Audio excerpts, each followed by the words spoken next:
कांग्रेस नेता राहुल गांधी ने बुधवार को लोकसभा में अविश्वास प्रस्ताव के दौरान भाषण दिया, जिसमें उन्होंने भारतीय जनता पार्टी पर जमकर हमला बोला। अपने भाषण के दौरान राहुल गांधी ने भारत जोड़ो यात्रा से लेकर मणिपुर हिंसा तक का जिक्र किया। राहुल गांधी अपना संबोधन पूरा करने के बाद सदन से रवाना भी हो गए और उसके बाद बीजेपी नेता केंद्रीय मंत्री स्मृति ईरानी ने राहुल गांधी पर जमकर हमला बोला और स्मृति ईरानी ने आरोप लगाया है कि राहुल गांधी ने लोकसभा से निकलते हुए बीजेपी नेताओं को फ्लाइंग किस दिया। उन्होंने जाते जाते एक अभद्र यहाँ पर लक्षण के दर्शन दिए। It is only a misogynistic man who can give a flying kiss to a parliament with seats female members of parliament. ऐसी गरिमा विहीन आचरण को इस देश के सदन में कभी नहीं देखा गया। ये उस खानदान के लक्षण हैं, या आज सदन में देश को पता चले। स्मृति ईरानी के बयान के बाद बीजेपी के कई महिला सांसदों ने स्पीकर ओम बिरला के समक्ष शिकायत दर्ज कराई। शिकायत में कहा गया है कि राहुल गांधी ने सरकार के खिलाफ अविश्वास प्रस्ताव में बहस के दौरान स्मृति ईरानी की ओर अनुचित इशारा भी किया।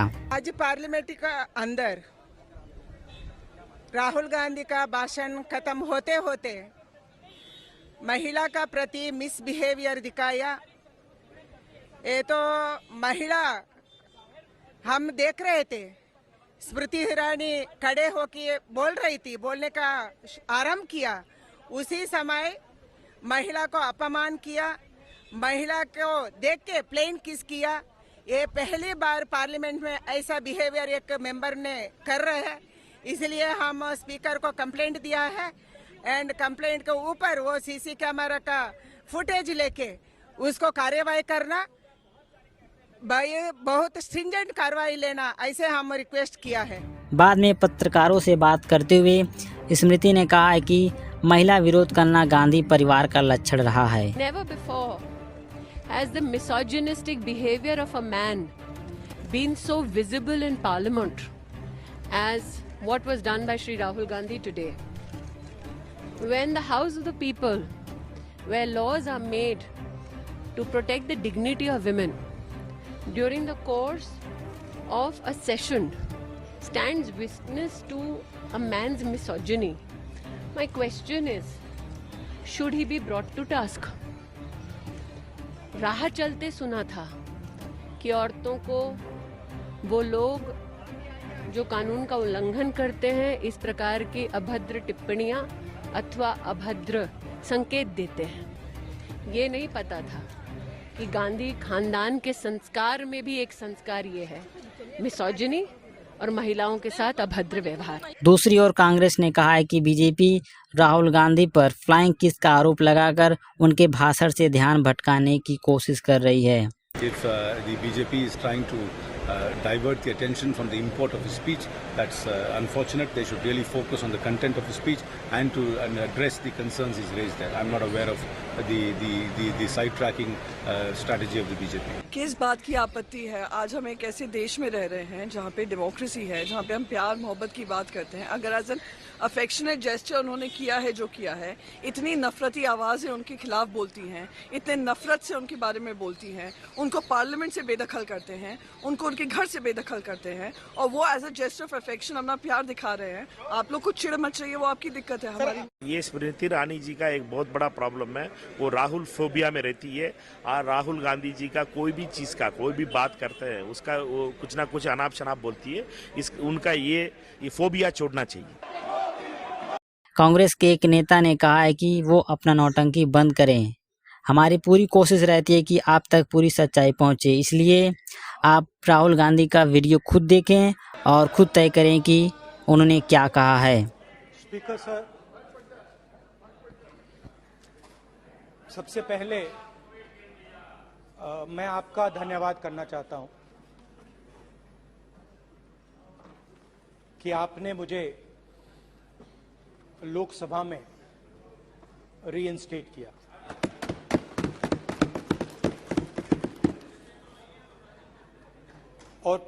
पिछली बार जब मैं बोला तो शायद मैंने आपको थोड़ा कष्ट भी पहुंचाया, क्योंकि मैंने इतनी जोरों से अदानी जी पे फोकस किया कि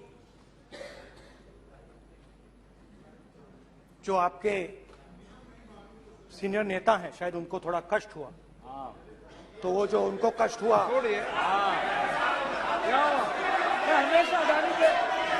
हमेशा अडानी पे अभी भी कष्ट हो रहा है। वो जो कष्ट हुआ, अभी भी कष्ट हो रहा है। विषय पे आइए, विषय पे। अभी भी कष्ट हो रहा है।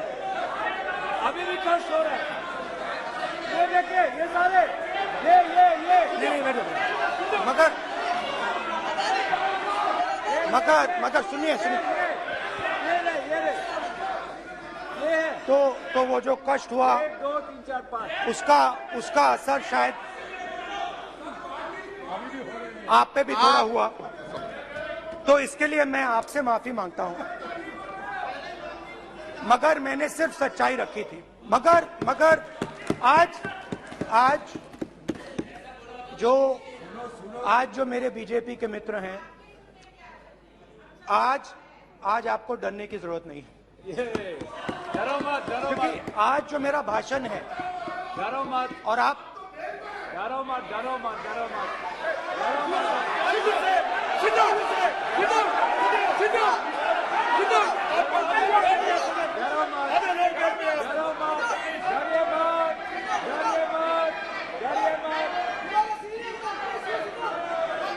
स्पीकर सर, अरे बैठो ब्रदर।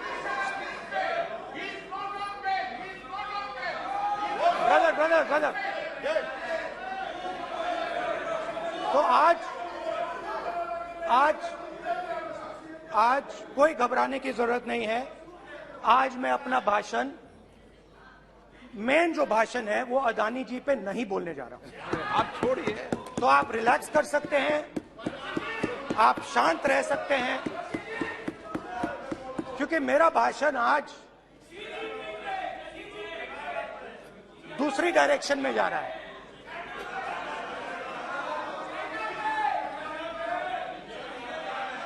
रूमी ने कहा था जो शब्द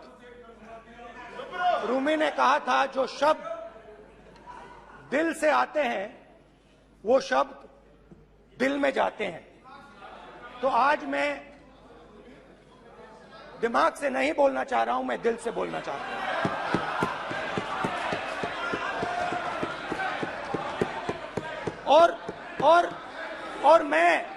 और मैं आज आप लोगों पर इतना आक्रमण नहीं करूंगा। मतलब एक दो गोले जरूर मारूंगा, मगर इतना नहीं मारूंगा। तो आप रिलैक्स कर सकते हैं। डरिए मत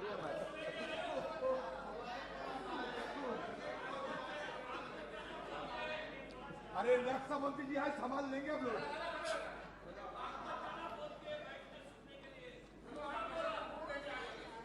पिछले साल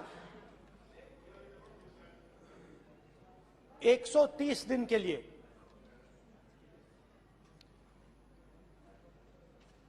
मैं भारत के एक कोने से दूसरे कोने तक गया, अकेला नहीं,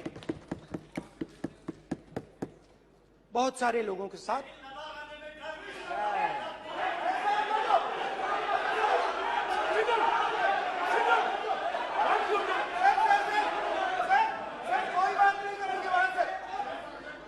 सर, ये हमारा टाइम खत्म करने का साजिश है।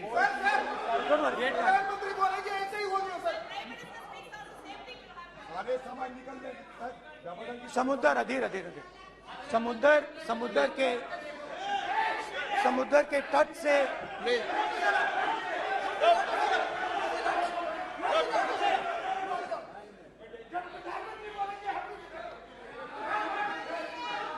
माननीय सदस्य प्लीज ऐसे धमकाने का बात की मत बोलो यहाँ पे। बोलिए।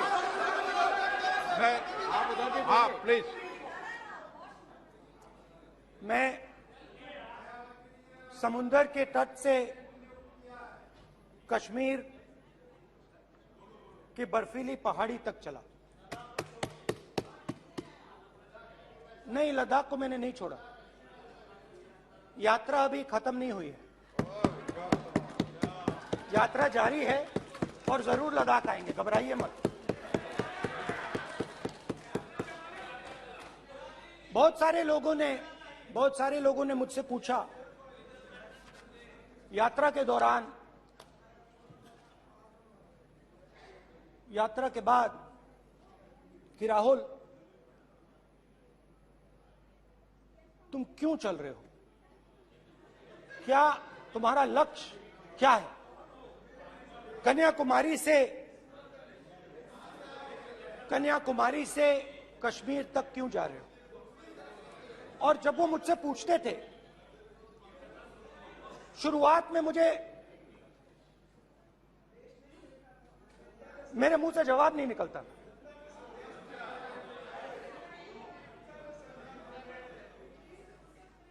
शायद मुझे ही नहीं मालूम था कि मैंने ये यात्रा क्यों शुरू की। जब मैं कन्याकुमारी से शुरू हुआ, मैं सोच रहा था मैं हिंदुस्तान को देखना चाहता हूं, समझना चाहता हूं, लोगों के बीच में जाना चाहता हूं, मगर गहराई से मुझे मालूम नहीं था।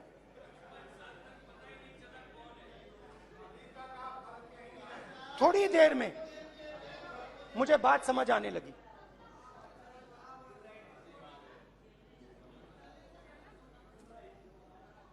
जिस चीज से मुझे प्यार था, जिस चीज के लिए मैं मरने को तैयार हूं, जिस चीज के लिए मैं मोदी जी की जेलों में जाने को तैयार हूं, जिस चीज के लिए मैंने 10 साल हर रोज गाली खाई, उस चीज को मैं समझना चाहता था। ये है क्या जिसने मेरे दिल को इतनी। भाई आप रनिंग कमेंट्री बंद करो, नहीं तो हम भी चालू करेंगे। सुनने का जिस चीज ने मेरे दिल को इतनी मजबूती से पकड़ रखा था, उसको मैं समझना चाहता। शुरुआत में जैसे मैंने शुरू किया, सालों से मैं हर रोज 8-10 किलोमीटर दौड़ता हूं, तो मेरे दिमाग में था कि अगर मैं 10 किलोमीटर दौड़ सकता हूं तो 25 किलोमीटर चलने का क्या मतलब, कोई बड़ी बात नहीं। ये मैंने सोचा था। आज मैं उस भावना को देखूं तो वो अहंकार था कि मैं ये कर सकता हूं, ये कुछ नहीं है। तो मेरे दिल में उस समय अहंकार था।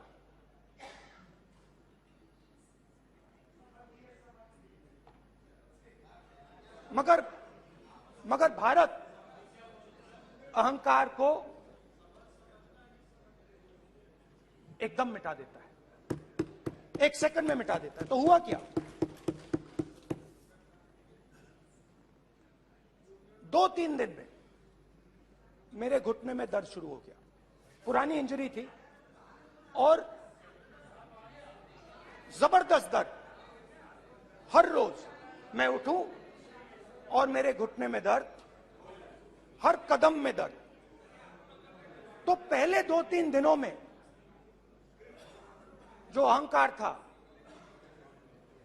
जो मतलब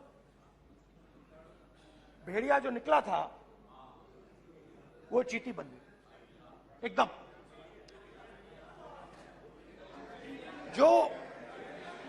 जो हिंदुस्तान को अहंकार से देखने निकला था, वो पूरा का पूरा अहंकार गायब हो गया। और मैं डर डर के चलूं कि क्या मैं कल चल पाऊंगा, ये मेरे दिल में डर था। और जब भी ये डर बढ़ता था, कहीं ना कहीं से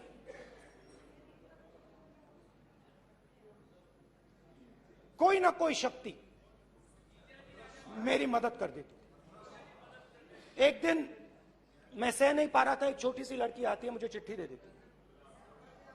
मैंने चिट्ठी खोली, 8 साल की थी, उसमें लिखा था, Rahul, I am walking with you, don't worry. उसने मेरे पैर में चोट देखी और उसने अपनी शक्ति मुझे दे दी। सिर्फ उसने नहीं, लाखों लोग ने।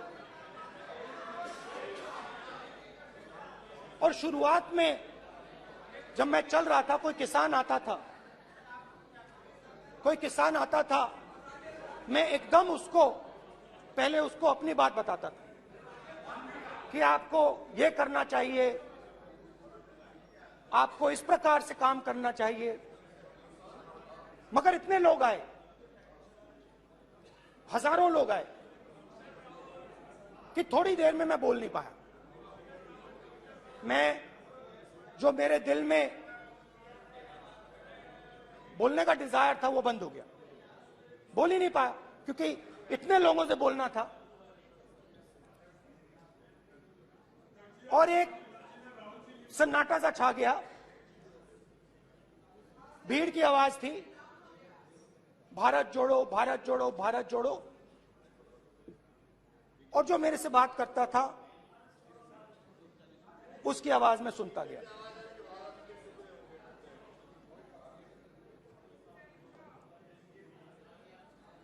हर रोज सुबह 6 बजे से रात 7-8 बजे तक आम आदमी, गरीब, अमीर, बिजनेसमैन, किसान, मजदूर, सबकी आवाज।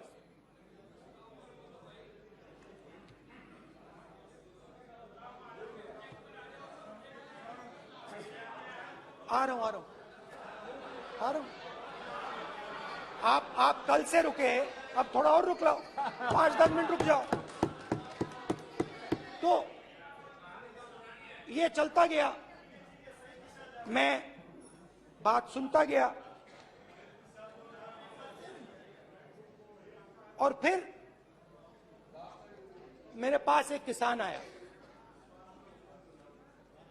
और किसान ने हाथ में रुई पकड़ी हुई थी, और उसने मुझे कहा, उसने मुझे कहा, मेरी आंख में देखकर उसने मुझे अपना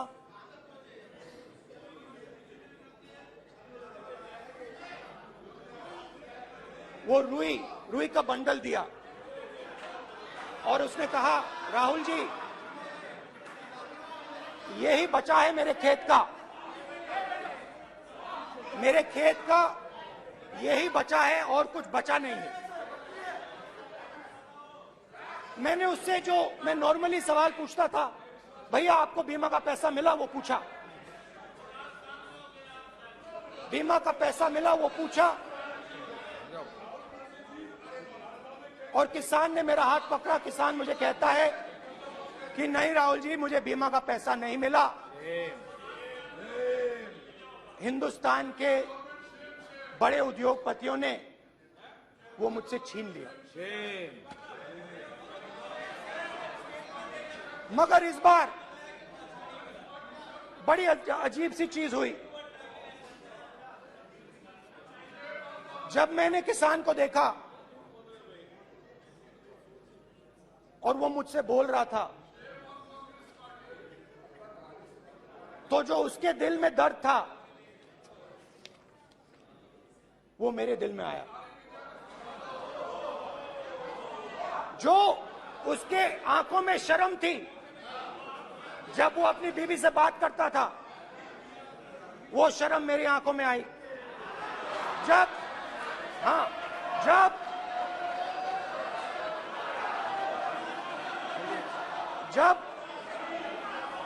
उसकी जो भूख थी वो मुझे समझ आई,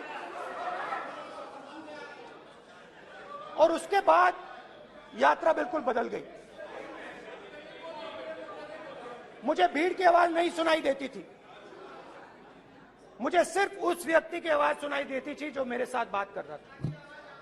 उसका दर्द, उसकी चोट, उसका दुख, मेरा दुख, मेरी चोट, मेरा दर्द बन गया। समझने की कोशिश करो।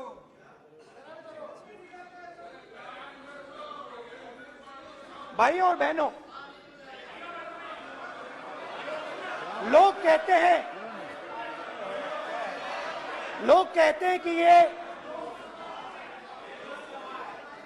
देश है,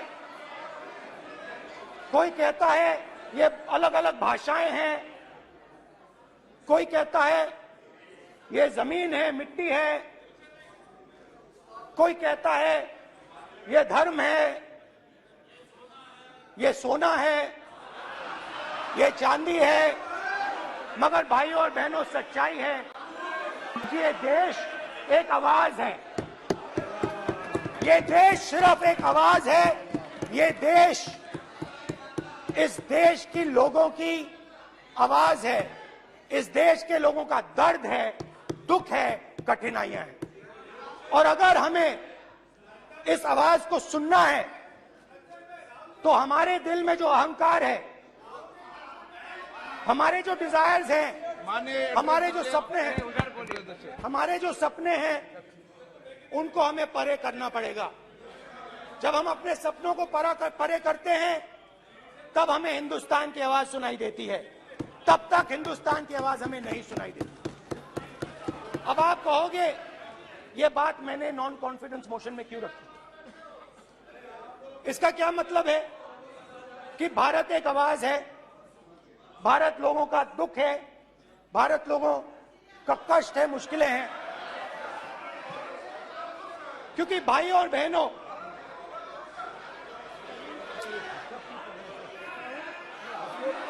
अध्यक्ष महोदय, अब पूरा सूद समेत जवाब तुमको मिलेगा, पूरा सूद समेत जवाब देंगे सर।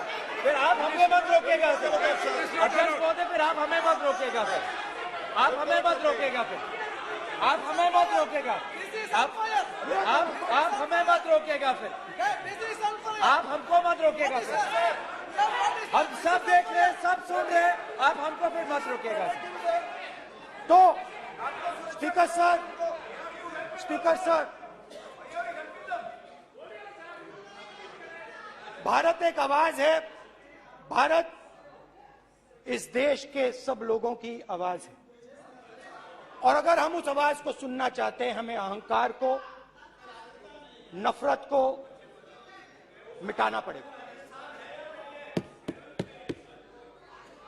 स्पीकर सर, कुछ ही दिन पहले मैं मणिपुर गया। हमारे प्रधानमंत्री नहीं गए, आज तक नहीं गए,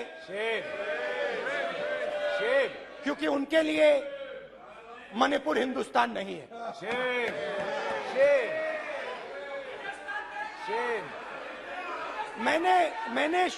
मैंने मणिपुर शब्द प्रयोग किया, मगर आज की सच्चाई यह है कि मणिपुर नहीं बचा है। मणिपुर को आपने दो भाग में कर दिया है, मणिपुर को आपने बांट दिया है, तोड़ दिया है। मैं मणिपुर में रिलीफ कैंप्स में गया। रिलीफ कैंप में आज जा रहा हूं।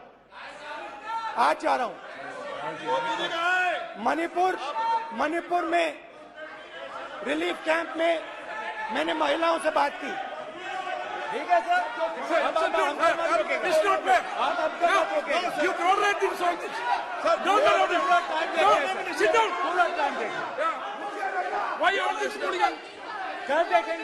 कर देखेंगे।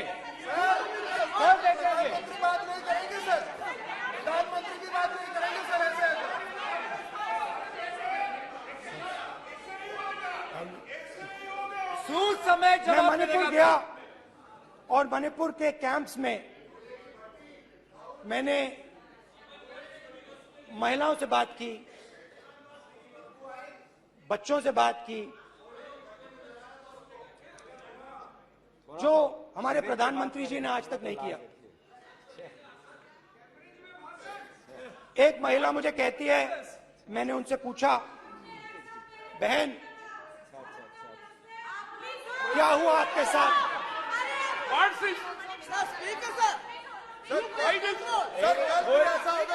एक एक मंत्री बोल रहे हैं, एक एक मंत्री खड़े होके बोल रहे हैं, एक एक मंत्री खड़े होके ऐसे कर रहे हैं, एक एक मंत्री खड़े होंगे तो पूरे सांसद खड़े होंगे यहाँ पे, पूरे सांसद खड़े होंगे यहाँ पे, बैठे नहीं है चुपचाप करिए, पूरे सब खड़े होंगे, पूरे सब खड़े होंगे, कल कांग्रेस पार्टी ने पूरा देश खड़ा होगा आपके खिलाफ, तो पूरा देश कल आपके खिलाफ खड़ा होगा। मैं बहुत सारी महिलाओं से बात किया, मगर मैं आपको दो उदाहरण देना चाहता हूं। एक महिला मुझे कहती है, मैंने कहा क्या हुआ तुम्हारे साथ? कहती है, मेरा छोटा सा बेटा, महिला का सम्मान करें, ये सम्मान, एक ही बच्चा था मेरा, एक ही बच्चा था मेरा, मेरे सामने, मेरे आंखों के सामने उसको गोली मारी है। मैं पूरी रात, आप सोचिए, आप अपने बेटे के बारे में, बेटों के बारे में सोचिए, मैं पूरी रात उसकी लाश के साथ लेटी रही। झूठ नहीं, झूठ आप बोलते हो, झूठ मैं नहीं बोलता हूं। मैं पूरी रात उसकी लाश के साथ लेटी रही और फिर मुझे डर लगा, मैंने अपना घर छोड़ दिया, जो भी मेरे पास था वो मैंने छोड़ दिया। मैंने उनसे पूछा, कुछ तो लाई होगी? कहती है, नहीं, सिर्फ मेरे जो कपड़े हैं ये मेरे पास हैं। और फिर इधर उधर ढूंढती है और एक फोटो निकालती है और मुझे कहती है, यही मेरे पास अब बची है।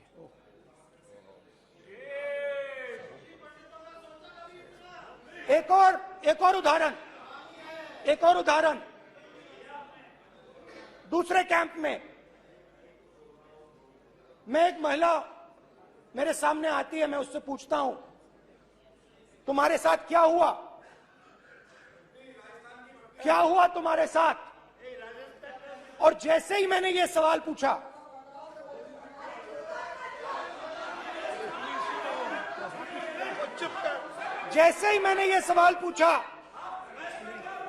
आप महिला का दर्द नहीं सुन सकते, महिला का दर्द नहीं सुन सकते, महिला का दर्द सुनने का आपका धैर्य नहीं है, महिला का दर्द नहीं सुन सकते, महिला का दर्द नहीं सुन सकते।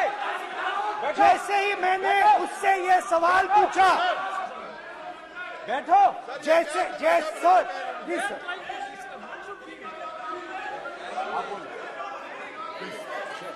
शर्म करिए, शर्म करिए।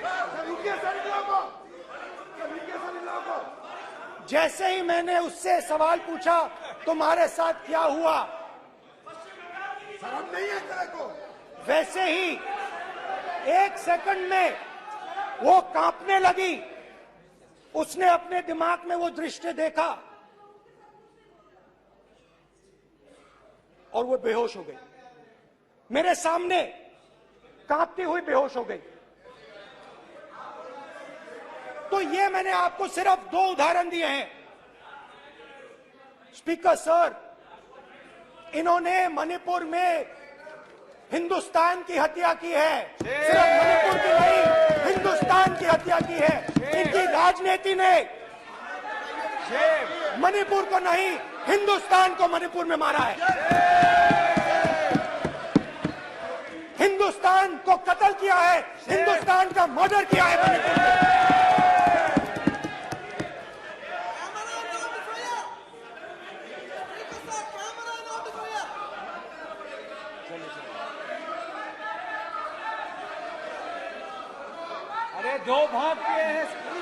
करिए जी।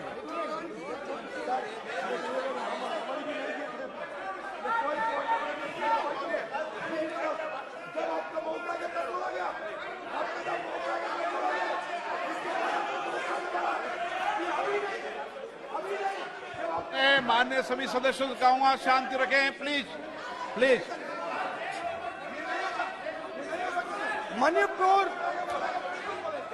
हाँ क्या बोल रहे हैं अब बोलिए। एक अरे भाई क्या बात है, मिलिटेंट ग्रुप है सारा कांग्रेस पार्टी की वजह से चला हुआ है।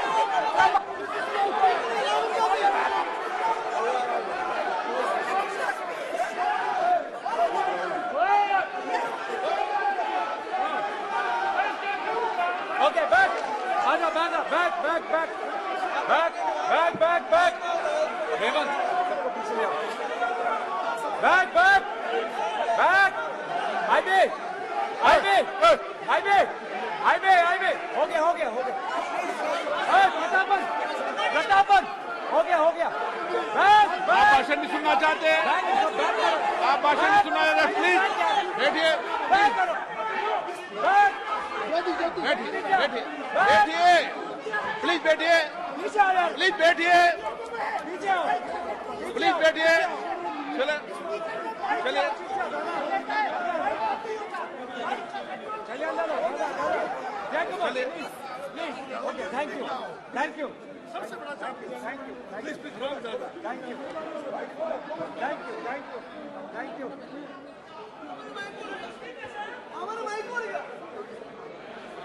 एक मिनट बैठिए बैठिए एक मिनट प्लीज प्लीज बैठिए प्लीज बैठिए please please Baluji please please Baluji please Baluji please Baluji please please एक मिनट प्लीज प्लीज बैठिए।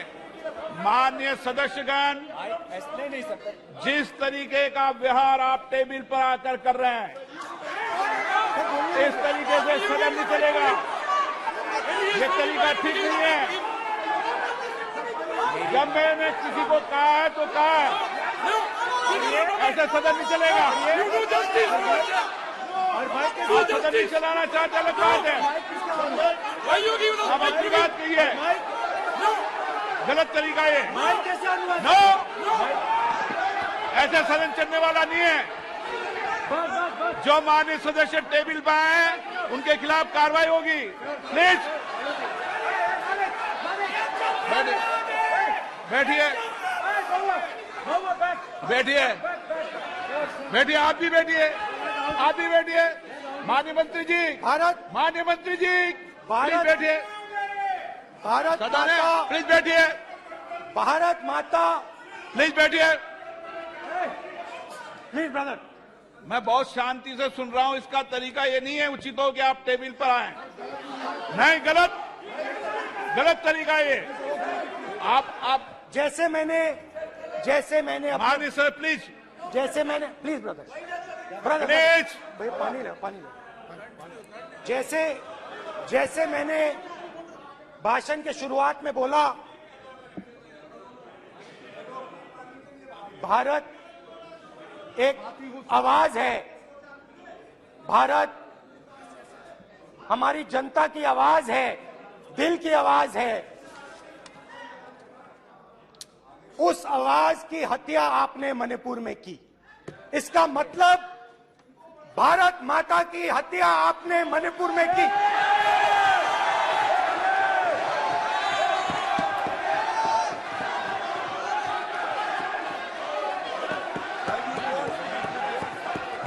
भारत माता को आपने मणिपुर के लोगों के मारा, आपने मणिपुर के लोगों को मारकर भारत की हत्या की है। आप देश द्रोही हो, आप देशभक्त नहीं हो, आप देश प्रेमी नहीं हो, आप देशद्रोही हो। आपने देश की हत्या मणिपुर में की। प्लीज एक मिनट प्लीज बैठिए प्लीज बैठिए। अब सवाल आप उठता है, बैठना चाहते नहीं बैठना चाहते, आप बैठना चाहते नहीं बैठना चाहते, इसीलिए आपके प्रधानमंत्री चाहते आप मणिपुर में नहीं जा सकते बैठिए आप हैं, क्योंकि उन्होंने प्लीज देश की हत्या की है मणिपुर में हिंदुस्तान की हत्या की है, भारत माता की हत्या की है मणिपुर में, मणिपुर के लोगों के दिल में। प्लीज एक मिनट बैठिए आप, एक तो मिनट सवाल बैठिए। उठता है, एक मिनट बैठिए, एक मिनट आप भी विराजे, आप भी विराजे, आप भी विराजो, आप भी विराजो, आप बैठिए सही, नहीं बैठिए रहने दो आप, आप बैठिए, बैठिए आप प्लीज, बैठिए आप प्लीज, आप बोल रहे फिर आप भारत माता के रखवाले नहीं एक हो, मिनट माननीय सर। आप भारत माता के हत्यारे हो। प्लीज माननीय सदस्य प्लीज, प्लीज माननीय सदस्य please, please please please please देखिए माननीय सदस्यगण, प्लीज प्लीज,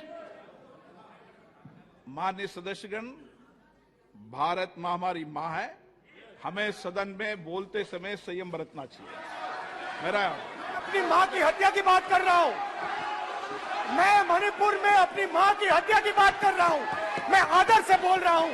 आपने मेरी माँ की हत्या की मणिपुर में, एक मेरी माँ यहाँ बैठी है, दूसरी माँ को आपने मणिपुर में मारा है।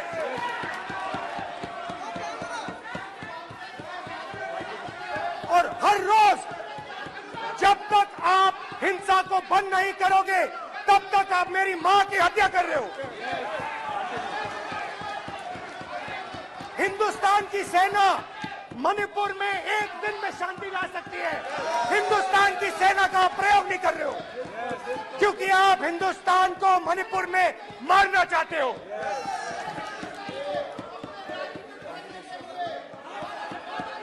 तो अगर नरेंद्र मोदी जी हिंदुस्तान की आवाज नहीं सुनते हैं, अगर हिंदुस्तान के दिल की आवाज नहीं सुनते हैं, तो किसकी आवाज सुनते हैं? दो लोगों की आवाज सुनते हैं।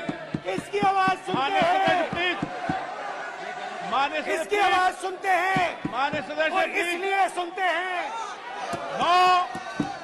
नो ये गलत तरीका माननीय सदस्य, माननीय देख सदस्य आपका लीजिए गलत तरीका है। अडानी जी के लिए मोदी जी ने क्या काम नहीं। किया है, देख माननीय लीजिए। सदस्य आप ये पहले आपको और उसको ये लेकर बाद जाए, में। गलत तरीका आपका। माननीय सदस्य आपका गलत तरीका है, आप सीनियर सदस्य हैं, आप इस तरीके का बाहर सदन में मत करिए। आप बात करिए लेकिन इस तरीके से पोस्टर लाना ये उचित नहीं है किसी तरीके से। रावण दो लोगों की सुनता था, रावण दो लोगों की सुनता था, मेघनाथ और कुंभकर्ण। वैसे ही नरेंद्र मोदी दो लोगों की सुनते हैं, अमित शाह और अडानी। भाई और बहनों, लंका को हनुमान ने नहीं जलाया था, लंका को रावण के अहंकार ने जलाया था। प्लीज माननीय सदस्य आप संयमित बोले, आप ये सदन है, आप तरीके से बोलिए। माननीय राम सदस्य ने रावण को नहीं मारा था, रावण के अहंकार ने रावण को मारा था। आप पूरे देश में केरोसिन फेंक रहे हो, पूरे देश में आप केरोसिन फेंक रहे हो। आपने मणिपुर में केरोसिन फेंकी और फिर चिंगारी लगा दी, अब आप हरियाणा में कर रहे हो, पूरे देश को आप जलाने में लगे हो। आप पूरे देश में भारत माता की हत्या कर रहे हो। धन्यवाद स्पीकर। वीडियो अच्छी लगी है तो वीडियो को लाइक करें, चैनल को सब्सक्राइब करें और हाँ शेयर करना ना भूलें। धन्यवाद।